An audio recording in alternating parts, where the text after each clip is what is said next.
There's a truth few people stop to ponder, yet it quietly governs our entire lives.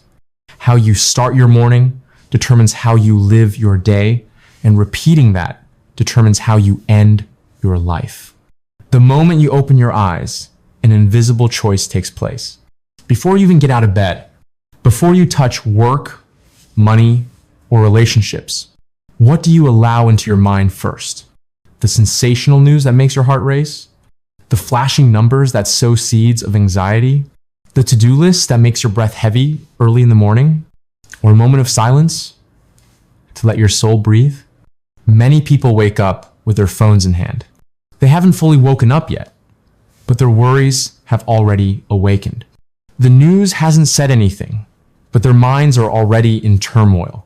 The day hasn't begun, but the pressure is already weighing heavily.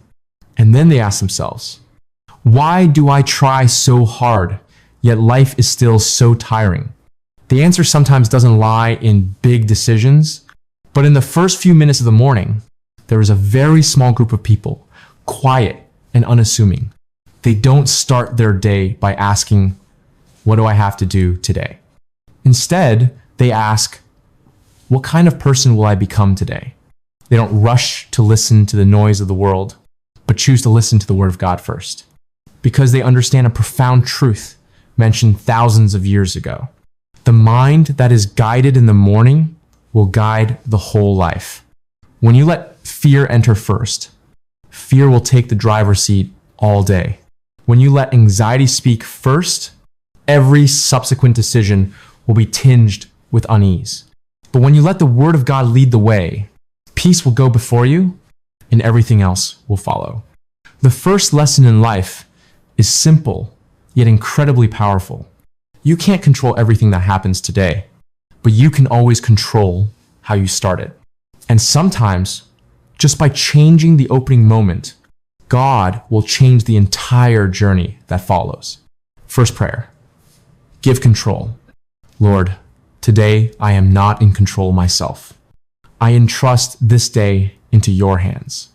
That is not a statement of weakness. It is the declaration of a soul weary from carrying a burden for too long. People suffer not because they do too little, but because they try to control too much. We want to control the results. We want to control the reactions of others. We want to control the future, money, health, even things that haven't happened yet. And it is this control, little by little, that erodes inner peace. The ancient philosopher Epictetus, who lived as a slave but possessed great inner freedom, left behind an immortal truth. There are things within our control and there are things without. All suffering begins when people confuse these two things. The morning prayer is not, Lord, let everything happen as I wish, but rather, Lord, teach me to let go of the things I cannot control. When you say, I entrust this day to you, you are doing something very few dare to do, giving up the illusion that you are the center of the universe.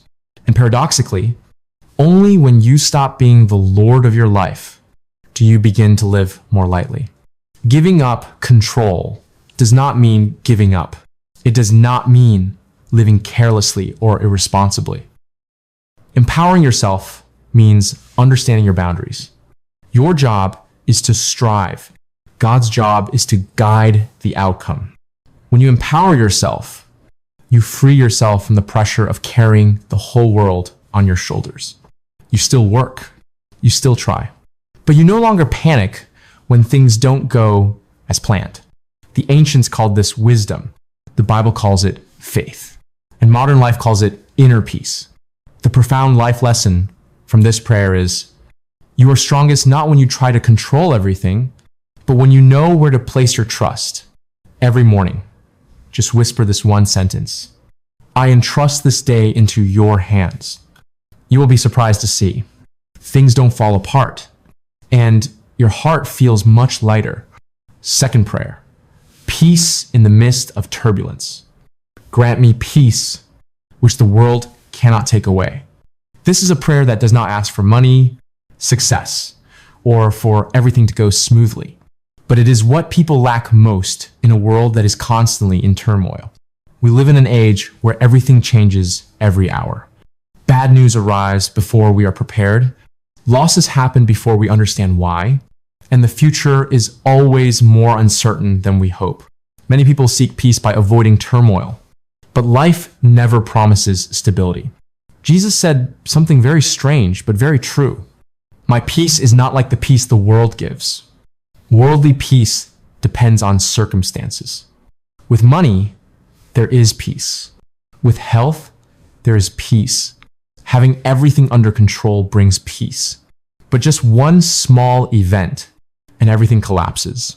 But God's peace doesn't lie in things standing still, but in the soul, standing firm amidst movement. Marcus Aurelius, the emperor who held supreme power but lived a life of asceticism, wrote in his meditations, "If the mind is still, no event can destroy you." He understood a truth that very few people face.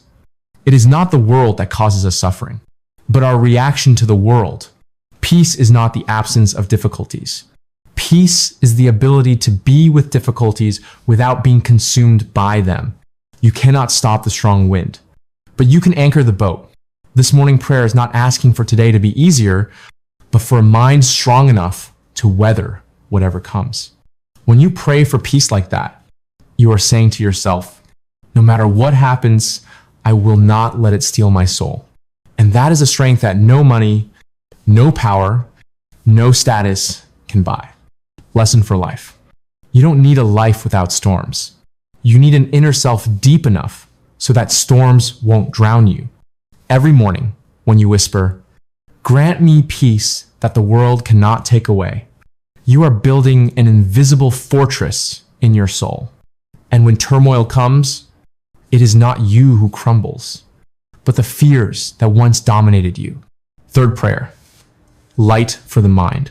Enlighten my mind so that I may see what is right and have the courage to do what is right. This is not a plea to avoid mistakes. It is a plea to look directly at the truth, even if that truth is sometimes unpleasant. Most wrong decisions in life do not come from a lack of opportunity, but from a clouded mind. People often say, "I don't know what to do."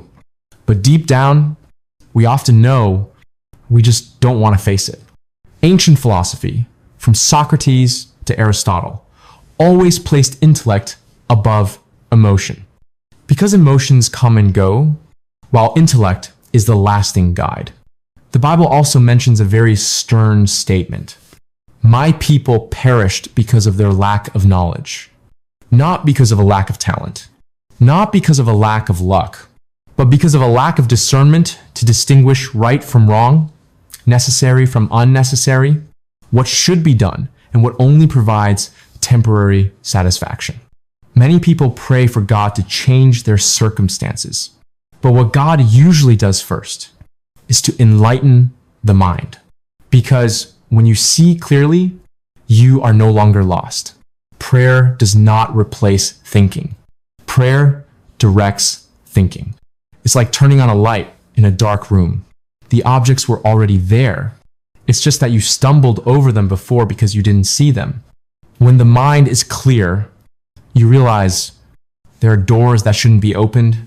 Even though they look very attractive, there are paths that look difficult but lead to life. And the hardest thing is not seeing what is right, but having the courage to do what is right.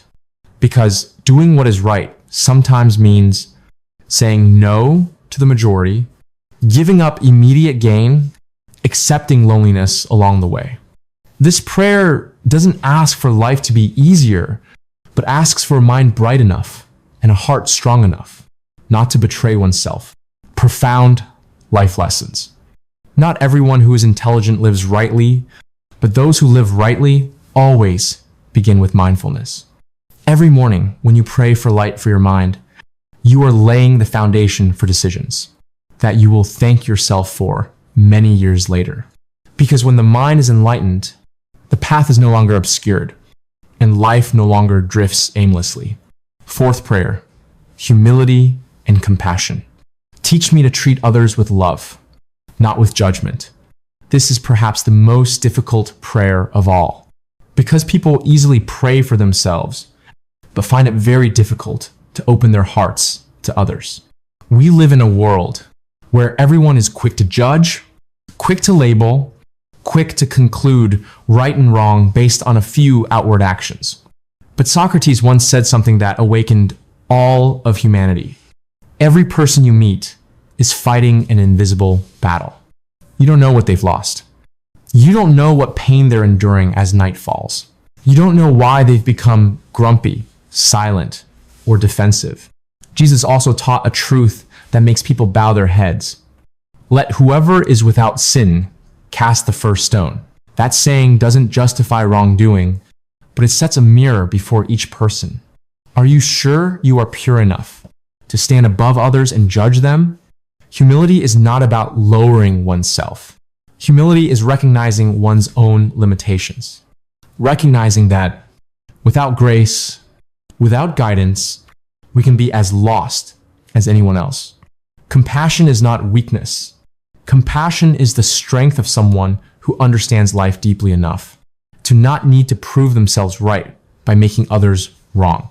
Ancient philosophy teaches that the greatest winner is the one who conquers their own ego. Because the ego always wants to win, wants right and wrong, wants to stand above others to feel secure. But God teaches humanity a higher path, the path of love. True success does not lie in standing higher than others, but in not stepping on them to climb. No one becomes greater simply by making others seem small. A gentle word can save a dark day. Empathy can preserve a relationship, and a humble attitude can open doors that talent cannot. Profound life lesson. You may be rich, talented, successful, but without humility and compassion, all achievements will eventually become empty. Every morning, when you ask your heart to soften, you do not lose strength. You are growing. Because in a world full of judgment, the one who knows how to love and understand is the strongest. Prayer fifth, patience in challenges. When difficulties come, grant me the strength not to give up. No one goes through life without encountering challenges. What distinguishes people is not who suffers less, but who does not stop along the way. The ancients understood a simple but harsh truth. Everything of value takes time. No seed sprouts overnight. No character is forged without fire. And no lasting success is built from haste. The Bible writes a short but powerful sentence. He who perseveres to the end will be saved. Not the one who starts fastest, not the one who is given the most advantages, but the one who stays when others leave. Patience is not silently enduring. Patience is actively choosing to continue, even when the results are not yet apparent, even when the path is still unclear. The philosopher Seneca once reminded us, without favorable winds, a ship does not know where it is going. Impatient people often give up right before change happens. They think that silence is failure, that delay is pointless. But in the deeper order of life, waiting is always part of the plan. There are moments of silence, not to discourage you, but to help you grow. There are days when you don't see results, not because you're going the wrong way, but because you are being trained to be strong enough to achieve those results. This prayer doesn't ask for challenges to disappear, but for feet strong enough to keep going. Because without patience, talent will give up halfway. Without patience, faith will waver in the face of headwinds. A profound life lesson. Don't doubt your path, just because it's difficult today. Every morning, when you ask for the strength not to give up, you are sowing a very rare seed, the seed of perseverance. And one day, the very thing you almost gave up on will become the reason you are grateful for having patiently stayed. Sixth prayer, knowing contentment and gratitude. Grant me contentment so that I may not lose myself to greed. People do not suffer from lacking too much, but from wanting too much. Many people have enough to eat, enough to wear, enough opportunities, but their souls are still restless because they constantly compare themselves to others. Aristotle saw through this thousands of years ago when he said, "Happiness lies in moderation."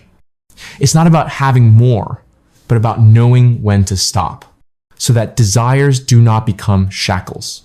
Jesus posed a question that still silences humanity today. What good is it to gain the whole world and lose your soul?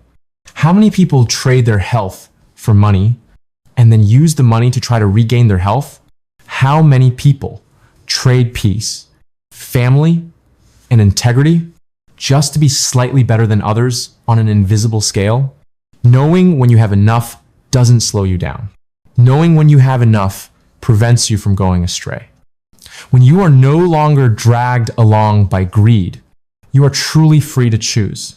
Freedom to say no to what is unnecessary. Freedom to say yes to what nourishes the soul. Ancient philosophy considers moderation a noble virtue.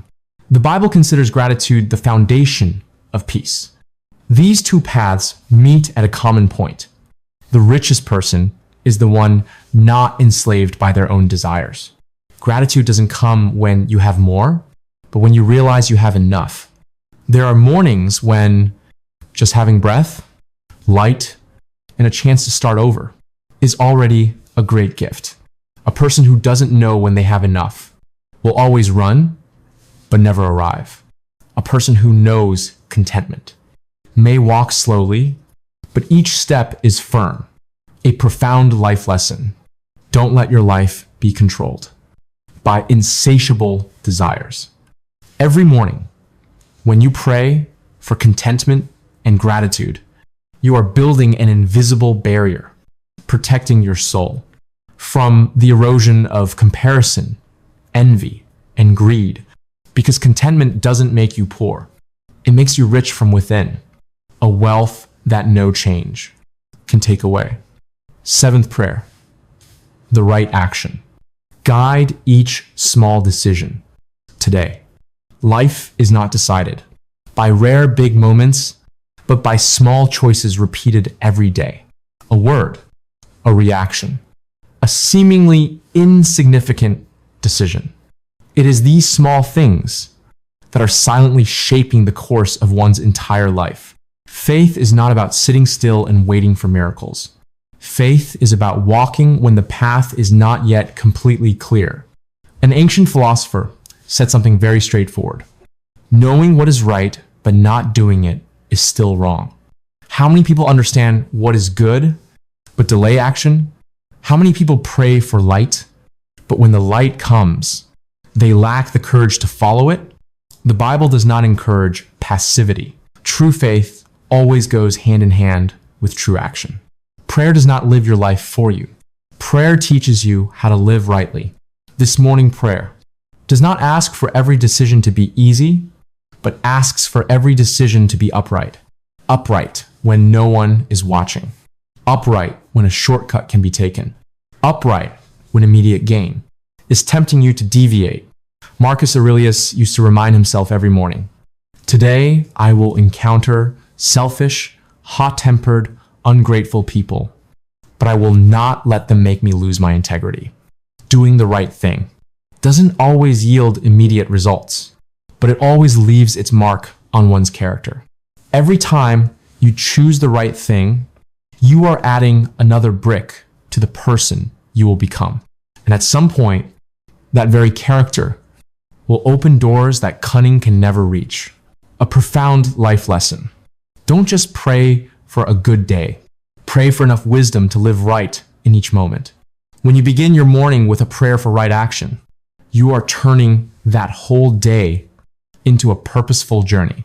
Not to become perfect, but so that when night falls, you can peacefully say, "Today, I try to live true to what I believe."